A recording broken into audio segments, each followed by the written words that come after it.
चलिए एक एक करके जो है रेलवे शेयरों पर जो है हम बातचीत करेंगे, डिफेंस पे बातचीत करेंगे, बहुत सारे सेक्टर जो बातचीत करेंगे और जिस पर आपके सवाल आ रहे हैं उन पर, उन शेयरों पर भी बात करेंगे। तो क्योंकि खबरें क्रॉस द बोर्ड सभी तरह के शेयरों पर है, तो स्क्रीन पर लेकर के आते हैं। आज सर एक खबर निकल करके आई है यहाँ पर। हालांकि सबसे पहले चलिए ठीक है, जो है कोशिश कीजिए कर, हम चाह रहे थे कि इसको थोड़ी सी देर में डिस्कस करें, लेकिन रेलवे या स्टॉक्स को लेकर के आपको बता दें दो बड़े प्रोजेक्ट मिलते हुए दिखाई दिए। 6400 करोड़ रुपए का खर्च जो है वो यहाँ पर आता हुआ दिखाई देगा। दो रेलवे प्रोजेक्ट जो है का ऐलान किया गया है। 133 किलोमीटर का कोडरमा से बरकाना तक जो है वो पहला प्रोजेक्ट यहाँ पर दिया गया है। इसके अलावा एक और प्रोजेक्ट दूसरा बल्लारी से चिकजाजूर तक 185 किलोमीटर का प्रोजेक्ट है। यार ये करीब 6500 करोड़ का जो ऑर्डर है, कैसे देख रहे हैं सर? और ये क्रॉस द रेलवे कंपनियों के बीच में डिस्ट्रीब्यूट होना है इसे। आज हालांकि अब बाज़ार के दबाव में टूटी तो गिरावट तो काफ़ी तेज़ देखने को मिल रही है, पर आगे आने वाले समय में रेलवे को लेकर के एक तो आपका व्यू क्या है, और फिर चुनिंदा कुछ एक रेलवे शेयरों को आपसे डिस्कस करते हैं। शुरुआत आरबीएनएल से ही करेंगे। आपकी टिप्पणी क्या होगी रेलवे को लेकर सर? तो मुझे लॉन्ग टर्म में कोई दिक्कत नहीं है। आरबीएनएल, आईआरएफसी, ये दो ही स्टॉक मुझे ज्यादा पसंद है। अगर इनमें गिरावट आती है तो एक्यूमुलेशन करना चाहिए। आरबीएनएल मुझे लग रहा है जिस हिसाब से मार्केट आज नजर आ रही है तो एक बार स्टॉक वापस 400 की तरफ आ सकता है। तो 380 400 इसका मजबूत सपोर्ट है, तो उन लेवल्स के आसपास इसको एक्यूमुलेट जरूर करना चाहिए। आईआरएफसी भी मुझे लग रहा है 135 तक एक बार वापस आ सकता है। तो 135 के आसपास अगर आईआरएफसी मिलता है तो वो भी एक अच्छा लेवल है स्टॉक को बाई करने के लिए। दो स्टॉक मुझे पसंद है, आईआरएफसी, आरबीएनएल। इनमें डिप आता है तो इसमें बाई करके चलना चाहिए। ठीक है सर, एक जरा जुपिटर पे आप बताइए सर क्या करना चाहिए। बहुत क्वेरीज हमारे पास लगातार जुपिटर को लेकर के आती रहती हैं और चला भी अच्छा शेयर, अब थोड़ा सा कंसोलिडेशन फेज में ज़रूर देखने को मिल रहा है। यहाँ पे क्या संभावनाएं दिखाई दे रही हैं? 394 के आसपास चल रहा है, जो है थोड़ा सा टूटा है। आपकी टिप्पणी क्या रहेगी? और एक टीटागढ़ देख लीजिएगा सर। बोलिए, जेडब्ल्यूएल का ओवरऑल चार्ट अच्छा है पर आज ब्रेकडाउन के संकेत है। अगर ये जस्टिफाई होता है नीचे में तो 380 तक फॉल आ सकता है, तो उस चीज के लिए जरूर ध्यान रखें। तो फिलहाल बाई करने की सलाह नहीं है। अगर टीटागढ़ में देखें तो टीटागढ़ का चार्ट भी एज सेम एज जेडब्ल्यूएल है, इसमें भी मुझे लग रहा है एक वीकनेस आ सकती है। टीटागढ़ को बाई करने के लिए जो बेस्ट लेवल रहेगा 870 ऐसे 860 के बीच में है, तो चार्ट थोड़ा बेटर है। अगर टीटागढ़ में डिप मिलता है 870 के आसपास तो वो एक अच्छा लेवल रहेगा स्टॉक को बाई करने के लिए। तो ये बात यहाँ पर निकल के आ रही है। आपके पसंदीदा आरबीएनएल और आईआरएफसी के अलावा कोई नहीं है ना सर अभी खरीदारी करने के लिए? जी बोलिए, आईआरएफसी, आरबीएनएल, इनमें डिप मिलता है तो उनको डेफिनेटली बाई करना चाहिए। इनके अलावा किसी में बाई करने की सलाह नहीं। अब एक दर्शक करें, डिप तो आ गया, और कितना डिप, मतलब आज की गिरावट के बाद और डिप आए उसके बाद लेना चाहिए? देखिए, डिप आएगा बिल्कुल जी। डिप का मेरा मतलब है जब सेंटीमेंट सुधर जाए, जब आपको बाई करना है। सिंपल लॉजिक है, जब सेंटीमेंट नेगेटिव है तो आप कौन सा भी स्टॉक बाई करें, आपका स्टॉक नीचे ही जाएगा। डिप का मेरा मतलब वही होता है जब स्टॉक में करेक्शन आ जाए, सेंटीमेंट थोड़ा पॉजिटिव मार्केट में हो, चाहे आप 2 रुपए ऊपर बाई करें, लेकिन सेंटीमेंट पॉजिटिव मार्केट में होने के बाद भी बाई करना चाहिए। इसलिए मुझे लग रहा है आरबीएनएल, आईआरएफसी स्टॉक में थोड़ी गिरावट बढ़ सकती है, उस गिरावट में बाई करके चलना चाहिए। जी, एक खबर अभी आ रही है, उस पर जरा जाएंगे जरा, लेकिन अगली कंपनी जरा लेकर के आइए, पहले कंफर्म कर लूँ मैं, फिर तभी ऑन एयर ऐसे बोलना ठीक नहीं रहेगा। जरा लेकर के आइए अगली खबर का स्क्रीन पर। क्या कुछ है? रेलटेल को लेकर के खबर आ रही है।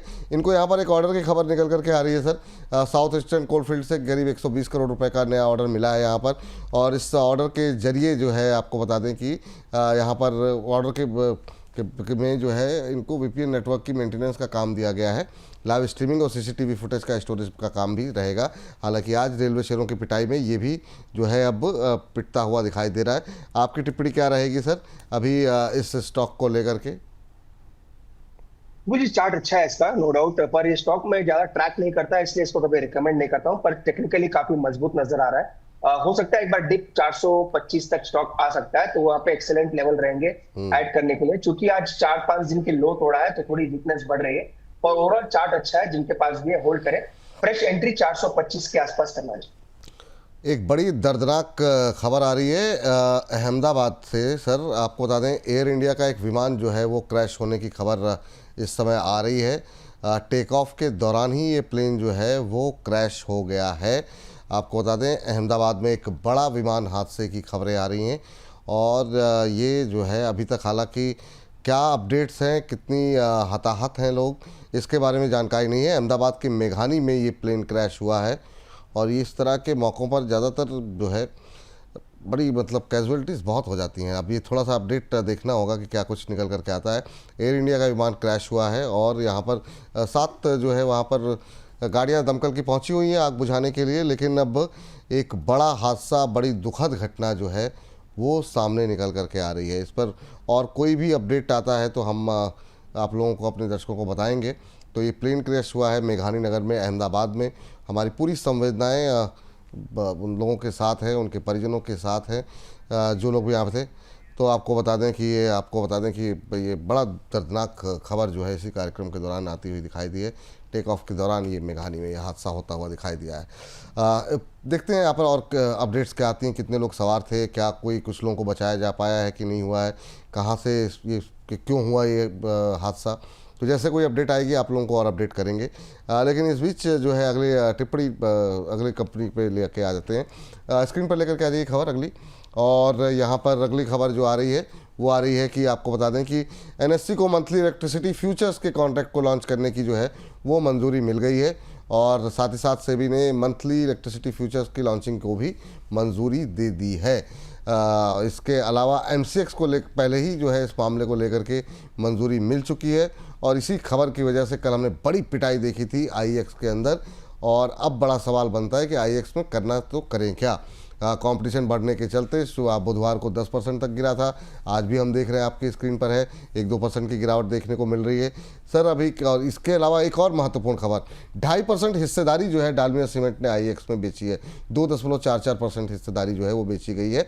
और ओपन मार्केट में ये शेयर बेचे गए हैं 2.18 करोड़ शेयर। और अब इनका घट के स्टेक जो है 10.81% रह गया है।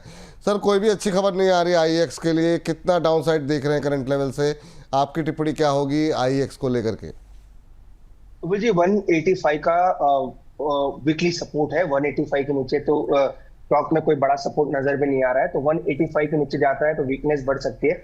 इलेक्ट्रिसिटी डीकपलिंग की कल कुछ न्यूज आई थी, इस वजह से स्टॉक गिरा था। आज अगेन मल्टीपल न्यूज की वजह से स्टॉक में थोड़ी बहुत गिरावट देखने को मिल रही है। पर 185 का एक सपोर्ट है जी, उसके नीचे जाता है तो वीकनेस काफी बढ़ सकती है। आईएक्स पे ये अपडेट यहाँ पर निकल करके आती हुई अगली कंपनी जो है लेकर के आई है, जहाँ पर एक और नेगेटिव खबर, पेटीएम पे बिग टिकट वाले यूपीआई लेन देन पर एमडीआर लगाने से जो है वो इनकार किया गया है। और ये इस खबर के चलते जो है कि एमडीआर लगेगा, उसके चलते इस शेयर में जो है मजबूती देखने को मिल रही थी बीच में। वित्त मंत्रालय ने पूरी तरीके से इन अटकलों और दावों को झूठा करार दिया है। जो है आपको बता दें, एमडीआर शुल्क लगाने की खबरों को गलत और भ्रामक बताया गया है। अभी 893 का लेवल देखने को मिल रहा है। सर अब तो बाजार टूटा है तो फिर से एक बार दबाव बढ़ता हुआ 7% के आसपास की गिरावट आ गई है पेटीएम में। अगर खरीदना हो तो कौन से लेवल ज़्यादा आकर्षक लगेंगे, और जिनके पास था और जिनको लॉस होने लगा है क्या करेंगे, उनके लिए क्या सलाह रहेगी आपकी? बिल्कुल नई खरीदारी की सलाह नहीं है, क्योंकि एक बड़ा गैप बना है। गैप का बड़ा इंपॉर्टेंस होता है ओवरऑल टेक्निकल्स में, तो अभी तो नई खरीदारी की सलाह नहीं है। नीचे में कहाँ सपोर्ट लेगा ये देखना पड़ेगा, पर जिनके पास है इंट्राडे में तो उनका वैसे भी जहां तक खुलने के बाद की जो लेवल्स है वो ऑलरेडी ट्रिगर हो चुके हैं। पर फिलहाल खरीदारी की सलाह नहीं है। जहां तक सपोर्ट्स की बात है, इसका मेजर सपोर्ट 860 के आसपास है। 850 860 के बीच में इसका 100 डे और 50 डे मूविंग एवरेज है। तो 850 के नीचे जाएगा तो सेकंड राउंड ऑफ सेलिंग इसमें बड़ी आ सकती है। ये बात यहाँ पर जो है पेटीएम पे निकल करके आ रही है। एक खबर लेकर के आई है डिफेंस स्टॉक्स को लेकर के। डिफेंस स्टॉक्स को लेकर के सर जो हमारे डिफेंस सेक्रेटरी हैं उनके तरफ से कुछ एक स्टेटमेंट आई है।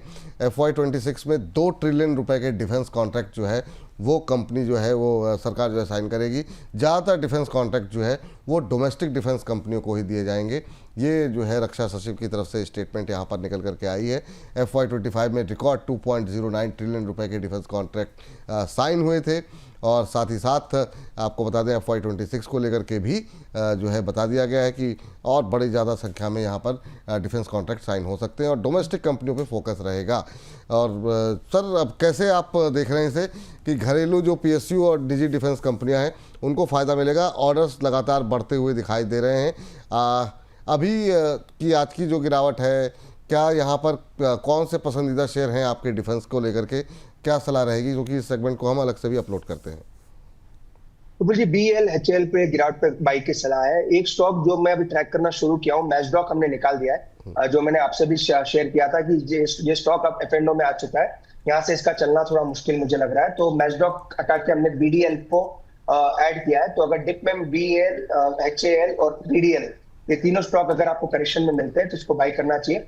आज भी अच्छा करेक्शन है, आज भी थोड़ा बहुत आप बाई करके चल सकते हैं, पर एक राउंड ऑफ करेक्शन और आ सकता है, उस करेक्शन में भी एक्यूमुलेट करें। मुझे लग रहा है तीनों स्टॉक में और परफॉर्मेंस आ सकता है। जी सर, आपने नाम लिया बीएल, एचएल, बीडीएल का, और यहाँ पर एक कुछ अपडेट भी है। यहाँ पर 5th जनरेशन के स्टेल्थ फाइटर को लेकर के जल्द फैसला संभव है, इस तरह की अपडेट्स यहाँ पर निकल करके आ रही हैं।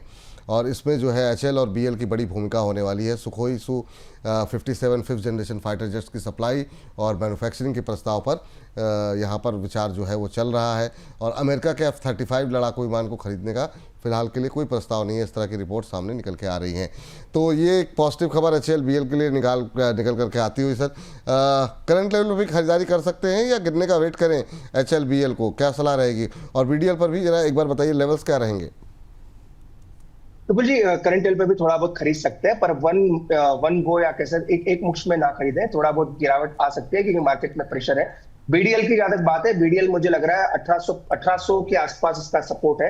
तो 1800 से 1830 के बीच में अगर मिलता है तो बीडीएल को बाय करके चल सकते हैं। बीईएल की जहां तक बात है, बीईएल का मेजर सपोर्ट 370 से 375 के बीच में है। तो वहां पे बीईएल मिलता है तो वहां पे बाय करना चाहिए। एचएल अपने सपोर्ट के आसपास आ चुका है, 5000 के आसपास एक सपोर्ट है, उसके नीचे ट्रेड कर रहा है।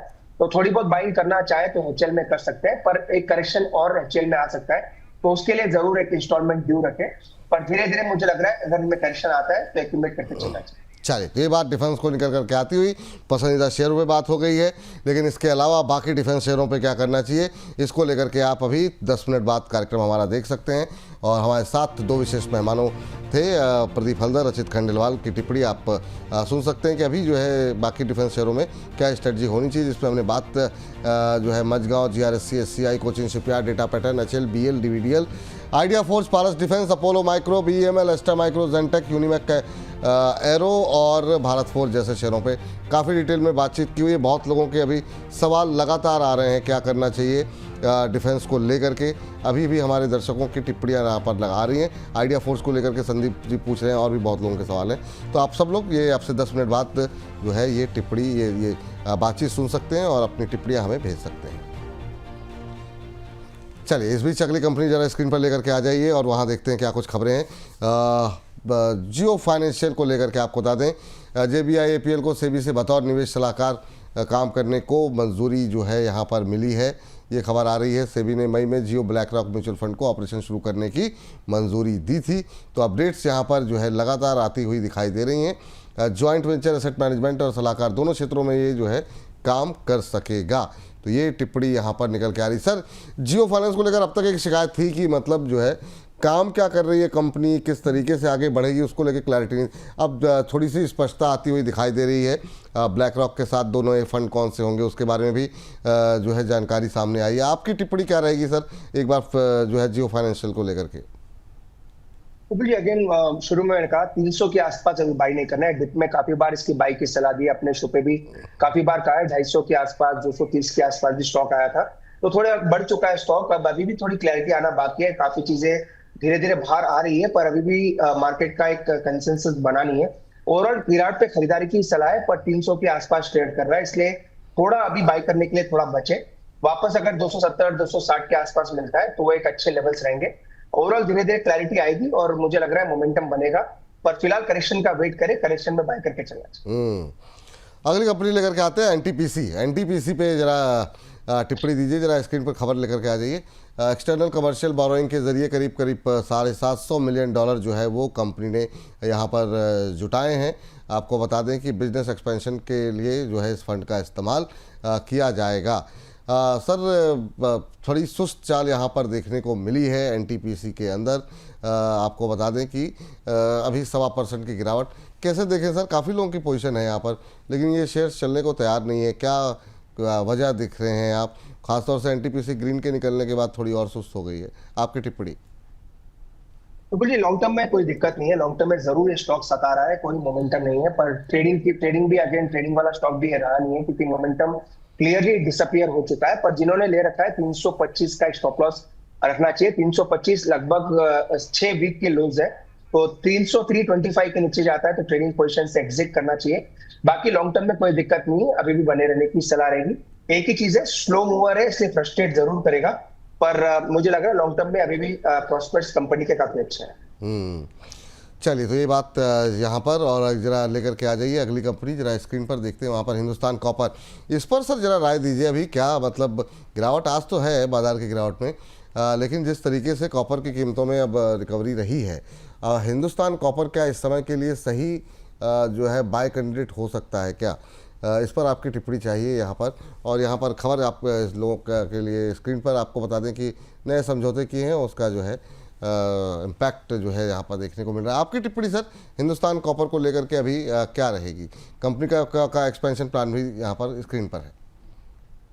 बिल्कुल जी, गिरावट पे बाई करना चाहिए। इनफैक्ट आपने सही कहा, कॉपर प्राइसेस मुझे लग रहा है तेजी से ऊपर जाएंगे, धीरे धीरे वापस ऊपर की तरफ बढ़ रहे हैं। एमसीएक्स पे अराउंड 880 के आसपास, 870 के आसपास चल रहा है। क्योंकि कॉपर को मैं भी डीपली थोड़ा ट्रैक करता हूँ, थोड़ा इंडस्ट्रियल कमोडिटी होने की वजह से, तो मुझे लग रहा है कॉपर में भी मोमेंटम रहेगा और हिंद कॉपर भी अच्छा करना चाहिए। एक्सेलेंट लेवल जो रहेंगे बाई के 240 245 के आसपास रहेंगे। इनफैक्ट वहां पे एक बार हमने रिकमेंड भी किया था, पर वापस स्टॉक अब चल चुका है, तो 250 245 के आसपास मिलता है, तो स्टॉक को बाय करके चल सकते जी, चलिए एक जरा और लेकर के आते हैं एचजी इंफ्रा को। जरा यहाँ पर हाल फिलहाल में बीच में एक दौर रहा कि काफ़ी तेज़ी के साथ जो है इसमें तेज़ी देखने को मिली थी। ट्रांसमिशन सर्विस प्रोवाइडर के लिए सबसे कम बोली लगाने वाली कंपनी रही है, यानी कि L1 बिडर रही है। यहाँ पर ओडिशा में इंटर स्टेट ट्रांसमिशन सिस्टम को स्थापित करने का काम जो है वो एचजी इंफ्रा जो है वो मिला है एचजी इंफ्रा को। तो नया ऑर्डर मिलता हुआ कॉन्ट्रैक्ट पीएफसी कंसल्टिंग लिमिटेड ने जो है जारी किया था, जहां पर ये L1 बिडर बन के निकली है।